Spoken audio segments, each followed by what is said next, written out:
हे guys, welcome back once again. So दोस्तों, आज की कहानी जो एक्सप्लेन करने जा रहे हैं उसका नाम है पेपर लाइफ। तो कहानी शुरू होती है टर्की शहर से, जहां पर हमें सिक्के के दो पहलू दिखाए जाते हैं, जिसमें एक तरफ शहर के बड़ी से होटल में कुछ लोग पार्टी कर रहे हैं, तो वहीं दूसरी तरफ सलीम नाम का आदमी देर रात कूड़ा उठा रहा है। और तभी बारिश होने लगती है, तो वो घर जाने के बजाय खुद को ढक कर कूड़ा उठाना जारी रखता है। तो सीन शिफ्ट होकर पहुंचता है हमारी कहानी के अहम किरदार सलीम पर, जिसकी एक दिन अचानक से तबीयत खराब हो जाती है। उसकी पूरी बदन कांप रही थी, इसलिए उसका दोस्त गुंजालिस फौरन उसे लेकर हॉस्पिटल जाता है। पर गरीब और पैसे ना होने की वजह से उसे कहा जाता है कि पहले वो टोकन ले, उसके बाद ही उसे देखा जाएगा। उन्होंने ये नहीं देखा कि सलीम कितना ज्यादा कांप रहा है। पहले उन्हें टोकन की पड़ी हुई है। अब उसी दौरान सलीम देखता है कि एक माँ अपने बेटे को लेकर भागते हुए आती है और फौरन उसे डॉक्टर के पास भेजती है। सलीम उस लेडी के चेहरे पर एक डर सा देखता है जो उसके बेटे को लेकर था, लेकिन वो तो बिल्कुल अकेला है, उसका इस दुनिया में कोई नहीं है। अब उसका नंबर आने पर डॉक्टर उसे बताते हैं कि उसकी एक किडनी खराब हो चुकी है, उसे फौरन चेंज करवानी पड़ेगी, वरना खतरा और ज्यादा बढ़ सकता है। अब हॉस्पिटल से निकलते टाइम उन्हें मोहसिन नाम का शख्स लेने आता है, जो कि एक टैक्सी ड्राइवर है। वो उनसे कहता है कि हमें फौरन दूसरी किडनी का इंतजाम करना होगा, लेकिन उसे ये बात अच्छे से पता थी कि इसके लिए बहुत पैसे लगेंगे, जो कि वो कभी भी ला नहीं सकता।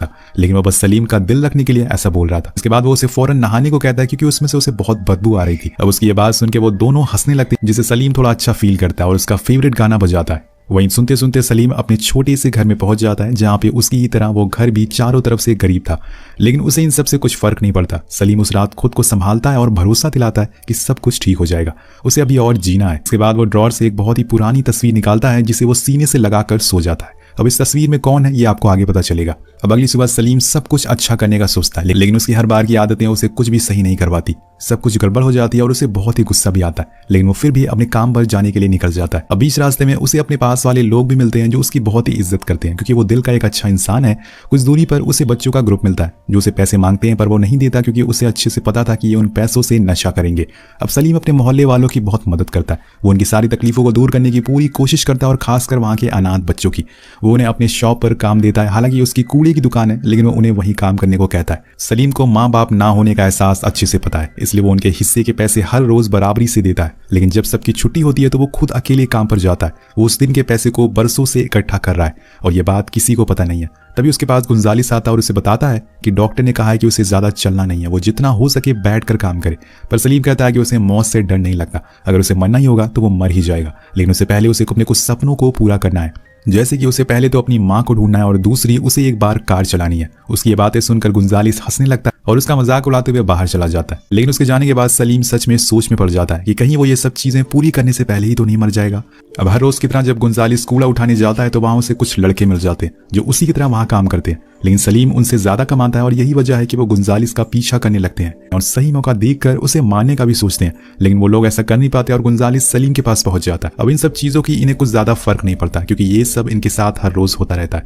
उस रात जब सारे लड़के अपना काम करके वापस लौट रहे थे, तो सलीम को कुछ आवाजें सुनाई देती है। उसे लगता है कि शायद कोई चूहा है, तो वो डंडा लेकर उसे ढूंढना शुरू करता है। पर जब वो एक बैग को देखता है जो हिल रहा था, ये वही बैग था जिसे गुंजालिस कुछ देर पहले लेकर आया था। जब वो उस बैग को उल्टा करता है, तो उसे एक बच्चा मिलता है, जो सलीम को देखकर एक दीवार के पीछे छुप जाता है। वो सलीम से डर रहा था। अब वो उसके पास जाता है और उसे समझाने की कोशिश करता है और पूछता है कि उसके साथ क्या हुआ है, लेकिन वो बहुत ही ज्यादा डरा हुआ था, इसलिए कुछ भी नहीं कहता। जब सलीम उसे पुलिस के पास ले जाने का डर देता है, और तब जाकर वो खुद का नाम अली बताता है। सलीम उसके लिए खाना बनाता है, और खाना देखकर अली ज्यादा देर तक उसे दूर नहीं रह पाता। वो खुद वहां से बाहर आकर सलीम के ही चेयर पर बैठ जाता है। अब इतने सालों में आज तक किसी की हिम्मत नहीं हुई थी कि वो सलीम की कुर्सी पर बैठ सके, लेकिन आज वो बैठ गया। पर सलीम बिल्कुल शांत है, उल्टा वो तो जाकर उसके सामने जमीन पर बैठ जाता है और उसे उसके बारे में पूछने लगता है। अली कहता है कि मेरी माँ ने मुझे कूड़े में फेंक दिया था, पर इसका मतलब ये नहीं कि वो मुझसे प्यार नहीं करती, उन्होंने ये मेरे अच्छे के लिए किया था। पर जब मेरे पिता की मौत हो गई, तो उन्होंने उसके बाद दूसरे आदमी से शादी कर ली, और तब से वो मुझे हर रोज मारते हैं, मेरे साथ बदतमीजी करते हैं, इसलिए उन्होंने ऐसा किया। अब सलीम उसके शरीर पे लगे चोटों के निशान देखता है और समझ जाता है कि ये सच बोल रहा है, इसलिए सबसे पहले तो वो उसे कुछ कपड़े पहनने को देता है। और उसे रात जब अली सो जाता है, तो सलीम गुंजालिस को बुलाकर इस बारे में बताता है, लेकिन वो उसे बहुत सुनाता है और कहता है कि इस शहर में हर कोई अपने बच्चों को मारता और डांटता है, इसका मतलब ये नहीं कि हम उसे अपने साथ रख लेंगे। क्या तुम्हें याद नहीं कि हमारा बचपन भी ऐसे ही था, लेकिन कम से कम अली के पास उसके माँ बाप, उसका घर तो है, और तुम्हें उसे पुलिस के हवाले कर देना चाहिए। लेकिन सलीम को अली से कुछ अलग सा लगाव हो गया था, इसलिए वो उल्टा गुंजालिस से कहता है कि तुम्हें मुझसे वादा करना होगा कि तुम इस बारे में मोहसिन को कुछ नहीं बताओगे, और ये बात बस हमारे बीच ही रहेगी। लेकिन इन सबसे गुंजालिस खुश नहीं था। उसे अच्छे से पता था कि सलीम खुद को तो संभाल पाता नहीं है, वो पहले से बीमार है, और वो इस बच्चे को कैसे संभालेगा।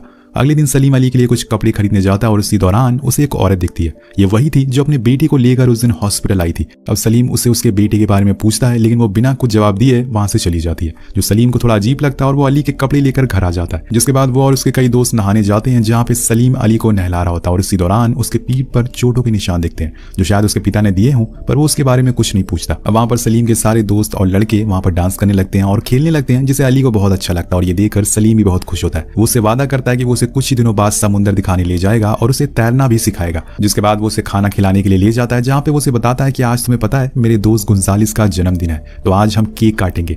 हालांकि गुंजालिस ये बात सुन के शौक हो जाता है, क्योंकि वो तो अनाथ है, उन्हें खुद का जन्मदिन तो याद ही नहीं है, क्योंकि वो तो हमेशा से ही अकेले रहे। पर सलीम के कहने पर वो हाँ कर देता है। अब तीनों एक केक शॉप पर जाते हैं, जहाँ का मालिक सलीम का खास दोस्त था। वो उसे कुछ केक फ्री में दे देता है, जो सलीम काम करने वाले बच्चों को खिला देता है। पर आज वो बर्थडे केक लेता है, जिस पर वो कैंडल भी लगवाता है। इसी बीच अली रोते हुए शॉप पर आता है और घबराते हुए कहता है कि कोई औरत थी बाहर जो वो उसे उठा कर ले जा रही थी। अब सलीम भागते हुए बाहर जाता है और वहां उसे कोई नहीं दिखता, लेकिन वो इस बात को लेकर गुंजालिस पे हाथ उठा देता है। अब ये 30 साल में पहली बार हुआ था जब उसने ऐसा किया था, क्योंकि वो अली को उसके ही भरोसे छोड़कर गया था, लेकिन उसने अली का ध्यान नहीं रखा। अब उस रात जश्न मनाया जाता है गुंजालिस के जन्मदिन का, लेकिन वो और सलीम बात नहीं कर रहे हैं आज जो दिन में हुआ उसकी वजह से। पर कुछ देर बाद वो उसे केक लाने को कहता है और वो उस केक को लाकर उसके पास रख देता है। उसके बाद वो उसे माफी मांगता है और फिर वो दोनों अली से कहते हैं कि वो कैंडल को फूंक मारे। उसके बाद सलीम सबसे उनकी विश पूछता है। सबसे पहले अली कहता है कि उसे उसकी माँ के पास जाना है, वहीं सलीम कहता है कि मुझे भी अपनी माँ को ढूंढना है। उन्हीं में से एक लड़का अपनी विश बताते हुए कहता है कि मुझे जल्दी से मरना है ताकि मैं अपनी माँ के पास जा सकूं। अगर मैं बड़ा होकर मरा तो वो मुझे पहचान नहीं पाएंगी। अब उसकी बातें सुनकर वहां बैठे सभी लोगों को एहसास हो जाता है कि वो लोग कितने बदनसीब हैं। अब सबके जाने के बाद अली और सलीम एक साथ ढेर सारी बातें करते हैं, जिससे वो पूछता है कि तुम्हारी माँ कहाँ है। तो सलीम बताता है कि वो यही मेरे पास ही है, बस मैं उन्हें ढूंढ नहीं पा रहा हूँ। जिस दिन वो मुझे मिल गई मैं सबसे पहले तुम्हें उन्हें मिलवाऊंगा। अब दोनों हंस पड़ते हैं और अगली सुबह जब सलीम की आंख खुलती है तो उसके आसपास अली नहीं था। वो घबरा जाता और पागलों की तरह रोड पर भागने लगता है। वो उसके इलाके में रहने वाले हर एक आदमी से अली के बारे में पूछता है, लेकिन फिर भी उसे कोई पता नहीं चलता। तो वो बेबस होकर वापस घर आ जाता है, लेकिन तभी उसे अपने सामने अली दिखता है जो उसकी तरफ ही देख रहा था। सलीम उसे देखकर चैन की सांस लेता और बहुत खुश होता है और जाकर उसे गले से लगा लेता है। लेकिन वो पूछता है कि आखिर तुम कहाँ गए थे। तब अली बताता है कि मेरे सपने में मेरी माँ आई थी जो मुझे एक जगह ले गई थी, जहाँ जाने के बाद फिर मैं यहाँ वापस आ गया। वो उसे उस जगह के बारे में पूछता है, लेकिन वो चुपचाप बैठा रहता है। पर इन सबसे ज्यादा सलीम को इस बात की खुशी थी कि वो वापस लौट आया। वो उसे अपने बेटे की तरह रखता है और कहीं ना कहीं उसे अली में अपना बचपन दिखता है। अली अभी भी पैसे कमाने के बारे में सोच रहा था ताकि वो उन पैसों से अपनी माँ को दूसरे पिता से जुदा कर सके। तब सलीम एक वादा करता है कि वो उसे पैसे देगा, पर उसके बदले में उसे अपने घर का एड्रेस देना होगा। अब उस दिन दोपहर में सलीम अली को लेकर समुद्र के किनारे जाता है, क्योंकि उसने वादा किया था कि वो उसे तैरना भी सिखाएगा। उसी दौरान वहां गुंजालिस भी गुजरता है और वो सलीम को इस तरह से खुश कई बरसों के बाद देख रहा होता है, जो कि उसे बहुत पसंद आता है। कुछ समय के बाद जब एक दिन सलीम अपना काम खत्म करके घर जाने वाला था तो वहां पर मोहसिन आता है। असल में मोहसिन वो शख्स है जिसने गुंजालिस और सलीम को पाला है। अली की तरह उनके माँ बाप ने उन्हें कूड़े में फेंक दिया था, तब मोहसिन ने उन्हें उठाया, जिसके बाद सलीम उनकी ये परंपरा को आगे बढ़ा रहा है। लेकिन आज मोहसिन कहता है कि उसे गुंजालिस ने सब कुछ बता दिया है, वो जो कर रहा है वो गलत है। क्या पता अली की माँ उसे जानबूझकर कूड़े के ढेर में फेंक कर गई हो। लेकिन सलीम मना कर देता और कहता है कि कोई भी माँ अपनी औलाद को ऐसे नहीं फेंक सकती, जरूर उनकी कोई परेशानी होगी, कोई मजबूरी होगी। पर मोहसिन अली को उसके घर छोड़ने को कहता है, क्योंकि उसके माँ बाप हैं, वो और बच्चों की तरह अनाथ नहीं है, और बोलता है कि हम उसे यहाँ नहीं रख सकते। लेकिन वो नहीं मानता। मोहसिन चिल्लाकर कहता है कि तुम बीमार हो, इसलिए तुम्हें कुछ समझ नहीं आ रहा है। अब सलीम अली को एक कार्ड देते हुए कहता है कि दरअसल वो उसके पैसे कमाने वाले सपने को पूरा करना चाहता है, इसलिए वो अब उसके साथ ही काम करेगा। दोनों साथ साथ पूरा शहर घूमकर कूड़ा इकट्ठा करते हैं और फिर अपने अपने पैसे अलग कर लेते हैं। अब ऐसे ही कई दिन तक चलता रहता है। दोनों साथ में बहुत खुश थे।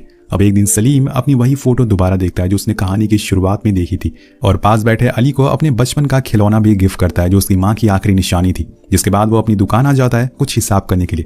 लेकिन इसी दौरान उसकी तबीयत बिगड़ने लगती है और वो फौरन अपने घर के लिए रवाना होता है। और बीच रास्ते में उसे अली गिरा हुआ मिलता है, जिसके आसपास उसी इलाके के बच्चे मौजूद थे जिन्होंने उसे कोई नशा करवा दिया था। सलीम अपनी तबीयत छोड़कर उसे फौरन घर लेकर आता है और होश में लाने की कोशिश करता है। लेकिन जब वो आंख खोलता है तो वो उसे उल्टा सलीम को मारने लगता है। तो अली को यहाँ पर लग रहा था कि सलीम ही वो आदमी है जो उसकी माँ को हर रोज मारता है। सलीम उसे समझाता है, पर उसकी भी अब तबीयत और ज्यादा बिगड़ने लगी थी। पर वो फिर भी अली को समझाने में लगा हुआ था। लेकिन वहीं अली जब उसे कुछ नहीं मिलता तो वो सलीम की फोटो को फाड़ने लगता है। सलीम उसे बहुत रोकने की कोशिश करता है, लेकिन वो फिर भी उसे बीच से अलग कर देता है। और ये देखकर सलीम पूरी तरह से टूट जाता है। वो फोटो जो वो बचपन से देखता हुआ आ रहा है, दरअसल उस फोटो में वो और उसकी माँ थी। उस फोटो को फटा हुआ देखकर उसकी हालत और ज्यादा बुरी हो जाती है। लेकिन तब तक वहां गुंजालिस पहुंच जाता है, जो उसे संभालता है और बताता है कि जब वो भी छोटा था तो उसे भी आगे बच्चे नशे करने को कहते थे, लेकिन वो घबराए नहीं, वो अली को इन सब चीजों से दूर रखेगा। तब जाकर सलीम को थोड़ा आराम मिलता है। अब नेक्स्ट मॉर्निंग सलीम अपनी दवाइयां खाकर फिर से काम के लिए निकल जाता है। लेकिन आज वो अली को लेकर उसके घर जाता है जो उसने खुद बताया था। पर वहां से जब वो अपने दूसरे पिता को निकलते हुए देखता है तो अली बहुत ही ज्यादा डर जाता है। लेकिन सलीम उसके पीछे जाता है उनसे बात करने के लिए, लेकिन तब तक वो आदमी काफी दूर जा चुका था।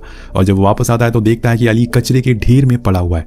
वो आसपास देखता है तो उसे कुछ लड़के दिखाई देते हैं और उसे लगने लगता है कि शायद इन्होंने ही अली को मारा है, इसलिए वो उन लड़कों से भिड़ जाता है और वो कई सारे थे इसलिए सलीम को बहुत मारते हैं। उसे बहुत ही गहरी चोटें आती हैं, पर समय रहते वहां पर गुंजालिस पहुंच जाता है और उसे फौरन हॉस्पिटल लेकर जाता है। जब उसकी आंख खुलने पर सलीम के सामने वही औरत मौजूद थी जो उसे शुरुआत में हॉस्पिटल में दिखी थी और फिर उस दिन कपड़े की दुकान पर। अब सलीम आज भी उससे वही सवाल पूछता है कि आपका बेटा कैसा है, पर वो औरत कहती है कि तुम अभी आराम करो। इसके बाद वो गुंजालिस से अली के बारे में पूछता है तो वो कहता है कि हमें वो कहीं नहीं मिला। और ये सुनकर सलीम पूरी तरह से पागल हो जाता है। वो अपने शरीर पे लगी सारी चीजों को निकालने लगता है और ऐसी हालत में वहां से जाने लगता है। लेकिन जैसे तैसे करके गुंजालिस उसे संभालता है। कुछ समय के बाद जब वो डिस्चार्ज होता है तो सलीम सबसे पहले अपनी शॉप पर जाकर वो उन सारे पैसों को निकालता है जिसे वो जिंदगी भर से जोड़ रहा था। उन पैसों को लेकर वो सीधा अली के घर जाता है ताकि उसकी माँ को उसके स्टेप डैड से छुड़ा सके।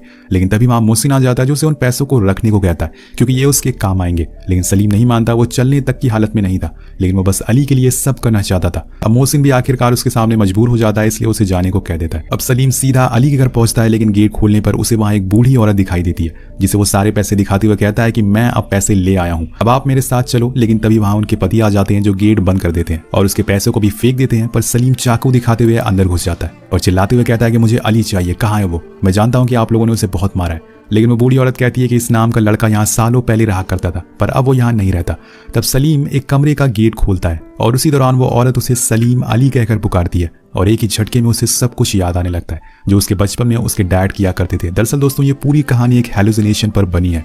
अली नाम का कोई बच्चा रियल में एग्जिस्ट करता ही नहीं है और अली कोई और नहीं बल्कि सलीम का बचपन है। वो बस हेलुसिनेट कर रहा था। तो यहाँ सलीम की माँ ने उसे कचरे में डाल दिया था ताकि वो उसके पिता से उसे बचा सके, जिसके बाद से वो अपने बेटे से कभी भी मिल नहीं पाई। और जो औरत उसे बार बार दिखाई देती है वो कोई और नहीं बल्कि असल में उसकी असली माँ है और उसकी इस बीमारी के बारे में गुलजारिस और मोहसिन को शुरू से पता था। तो दोस्तों यहाँ पर सलीम अली से नहीं बल्कि खुद से बात करता था, तभी उसके साथ ही उसके हर मोड़ पर साथ देते थे। वो बस यही चाहते थे कि सलीम हमेशा खुश रहे।